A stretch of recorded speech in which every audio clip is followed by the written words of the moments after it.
YouTube. This is Jen, your Pudgy Picker, and today I have a special guest with me. This is Mr. Dennis Dempsey. He is the owner of the Craft and Antique Co-op, where my sister and I are vendors. And I've been wanting to do this interview for a while, and asked Dennis some questions about not only owning a antique mall, but also if you're a vendor or you're looking to become a vendor at an antique mall. He's going to have some valuable information that will make you make that decision and be successful at it as well. So, hi Dennis. Hello everyone. And I want to thank you for taking some time out of your busy schedule. I know you got a lot going on, but I figure this is some valuable information that my subscribers and viewers will be interested in. So why don't we just jump right in? All right. First question is, when you decided to start a business, what made you decide or think about doing an antique mall? Well, I'm not a shopper at all. When I was married to my ex-wife, we went up to New York where her parents are from, and they took me shopping because I was bored of looking at them in their living room. So we went shopping into a store very much like this. It was in an old cannery, and I had a lot of fun. Reminisce about things I saw when I was a child, played with, my parents had, my grandmother had in her house, and my dream was to own a fireworks store. I couldn't afford that, so this was the second best thing. It's a little less dangerous having an antique mall. The insurance is much better. I can imagine, yeah. So that's how we got started with the idea, and then we started looking for locations, and here we are 11 years later, up and running. That's really interesting. See, I'm even learning stuff too. That's pretty cool. A second question is, tell me about the Craft and Antique Co-op, including how long you've been in business. Well, we've been here now for 11 years. Things have developed where we went through growing pains of having 20 vendors when we opened the store, to right now 9 of those vendors are still with us 11 years later, and now we have over 130 vendors. And also a waiting list to get in. Probably 130 people on the waiting list. Wow. So yeah. Business is good right now. We're established, and I think I could change the name to anything I ever wanted to if I needed to, and people would still come. It's a landmark now. Yeah, you know, getting established, I think that's a big part of it.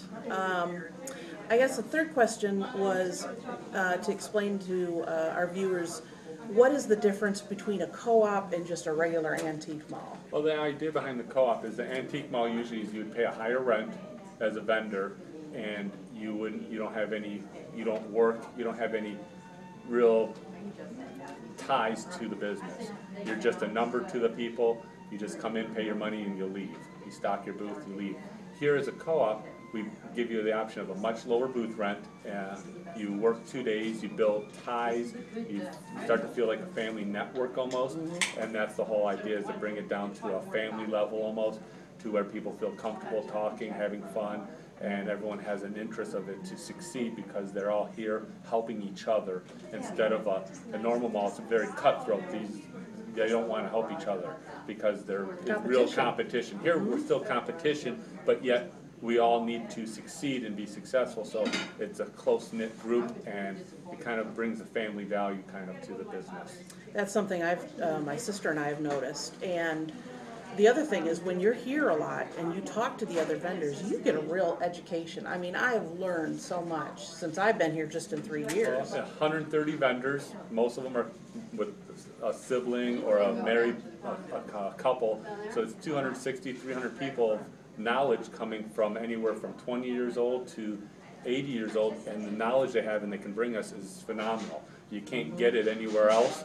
We got people that specialize in glassware. They know their glass just by looking at it. I learned what fried glass was yesterday. I never knew what it was, and you have to look it up. I got some great pieces of fried glass I didn't even know I had. So it's just amazing the knowledge that people have, and the abilities some of the crafters have to redo furniture, make things. It's just, it's kind of cool, and it's amazing. It's new stuff all the time coming. To see the talent here is really, really neat. Now, I know you touched on some of the advantages of a co-op system as far as the rent. What other advantages do you think there are to a co-op system?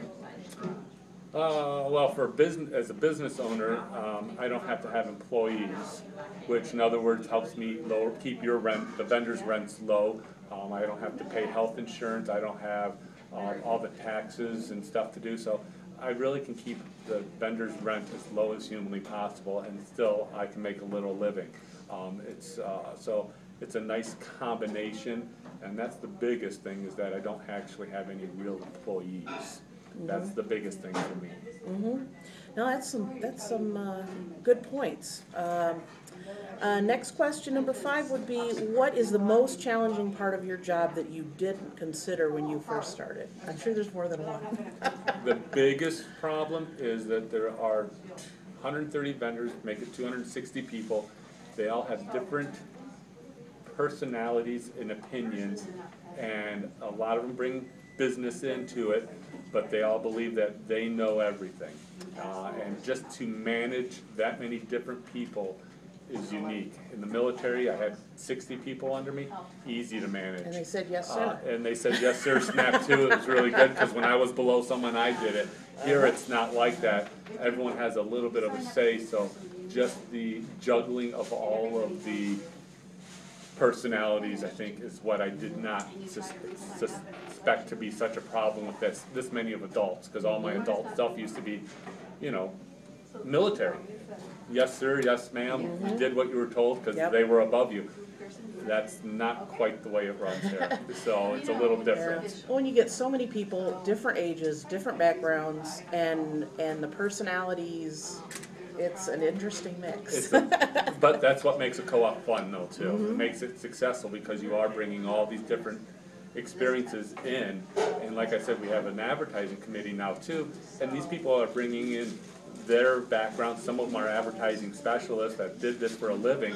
They know more than I could ever know about advertising, so you always are learning. Even I, as the owner, I learn, not daily, maybe weekly, but yeah, you know, in any situation, you have to continue to be a student and to learn and to be willing, because you never get to a point where you think you know it all. You got to be open-minded. You got to stay open-minded all the time. That's very true. I guess since we're in northeastern Ohio, I was going to ask you what items resell best in this area as opposed to maybe other parts of the country. We don't specialize in any one thing as selling well in Ohio. Ohio, PA, Michigan are some of the worst selling areas for antiques. Really? That's why you get people coming from New York, going down to Louisiana, and from Louisiana back to New York. Those are the hot spots, and we're just in the middle. We just sell a little bit of everything. You know, right now it's a spring, so we sell a lot of patio furniture, outdoor cement figurines, bird baths, the outdoor stuff, and then you know, so our stuff really changes per season.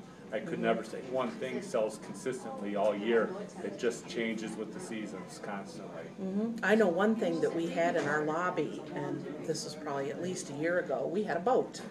We had a little sailboat, and we did, and it sold pretty quickly, actually. My daughter actually helped me with that. She put it on Craigslist, and she's a Craigslist person, and you know, next thing you know, I got a guy coming and took it down to Florida, and it's gonna live in Florida and take him. It's his dinghy for his other boats, so you just never know. Yeah, and being so close to the lake, I know nautical stuff seems to, you know, it sells. You know, it always sells steadily, but it's, you know, it's not the number one thing out here. There is no real number one thing. I mean. And to go along with that, how has that changed over the years? Is that pretty much? Well, when we were first opened, we were pretty much split between crafters and antique dealers, pretty 50-50. Now we're much more antique vintage than we are crafters. So in the 11 years, I've seen crafters, crocheters, knitters, painting ceramics not do as well for here as our antiques and collectibles and vintage stuff. That seems to be really going well right now. Yeah, you know, it's one of those things. It has to be the right price, the right person, the right time, and sometimes it takes a little while for those to heat up. Yeah, it does. So what challenges does the co-op itself face as a business? Our biggest thing is customer service. We have to keep our customer service high. You know, and it's always location too. You got to pick a location. We only can get people from really basically 3 sides. There's not much north of us besides the lake, since we're in Lake County in Ohio. So, you know, we get it from 3 areas, and you just got to pick a good location that is financially advantageous for you, yet not too far out of the way. And with the freeway exits close by on Route 2, I thought this was a good area, and knock on wood, so far it's been pretty good for us. Yep, that's different considerations, definitely.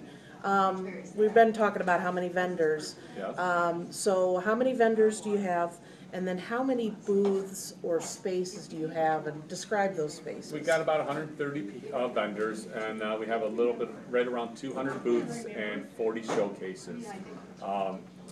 The booths that range anywhere, most of them are about 100 square feet, give or take a couple feet. Some are 10 by 10, some are like 9 by 12.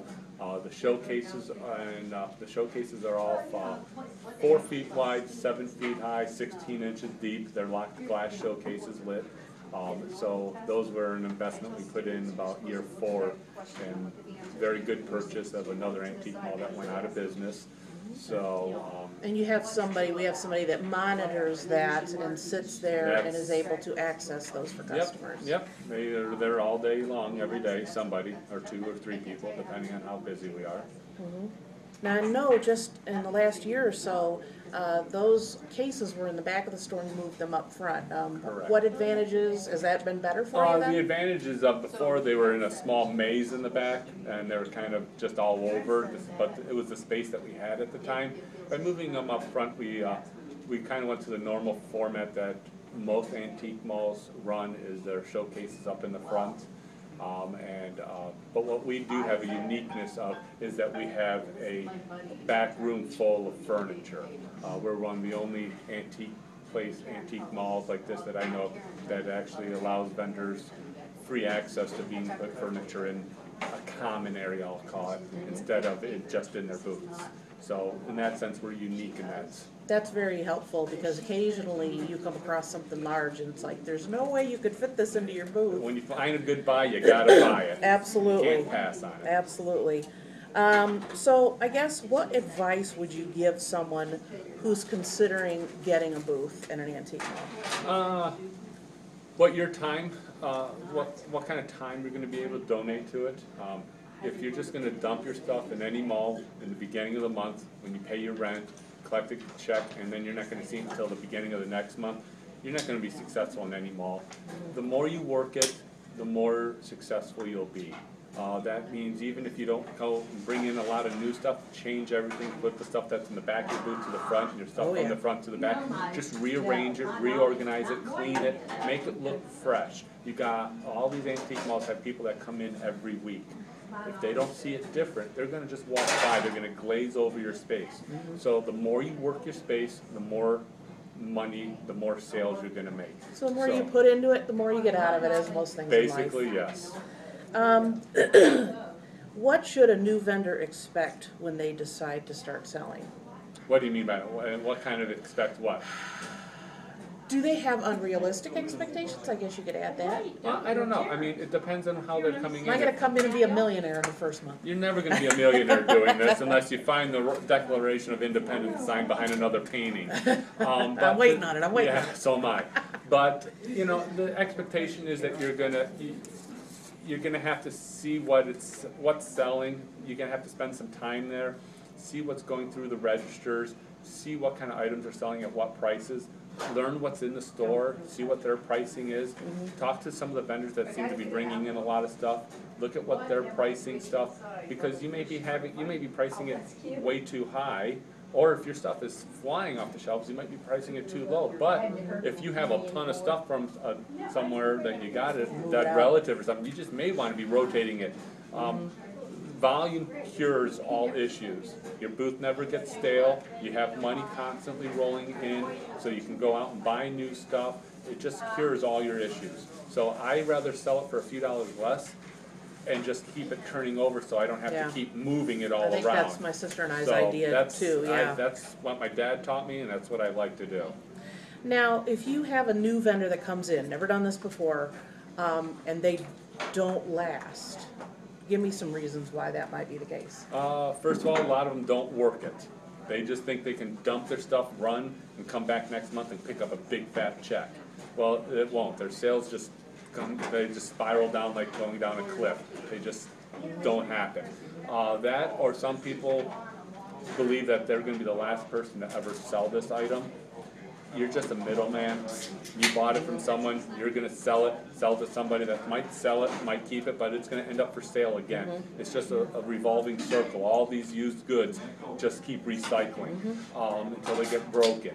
So you just gotta have a realistic expectation of, if you can cover your rent the first few months, you're doing really well, until you get your feet really into, in each mall, in each area is gonna be different. If you go to Sandusky on the other side of our state, I bet you they have a totally different tech stuff that they sell there than what we're selling. Yeah. So it just depends on where you're at in the country, what you need to sell and what you need to capitalize on.